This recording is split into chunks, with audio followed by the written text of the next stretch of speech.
Yes, individuals who have a strong family history of coronary artery disease at a young age, people who have fathers or uncles who had coronary artery disease before the age of 50 are at additional risk of developing coronary artery disease. This is one of the non-modifiable risk factors.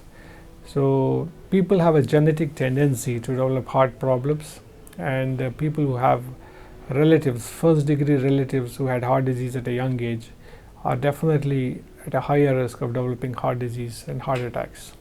So these people have to be more careful, and they have to aggressively concentrate on controlling their modifiable risk factors such as diabetes, hypertension, high blood cholesterol, sedentary lifestyle, overweight, obesity, and so on.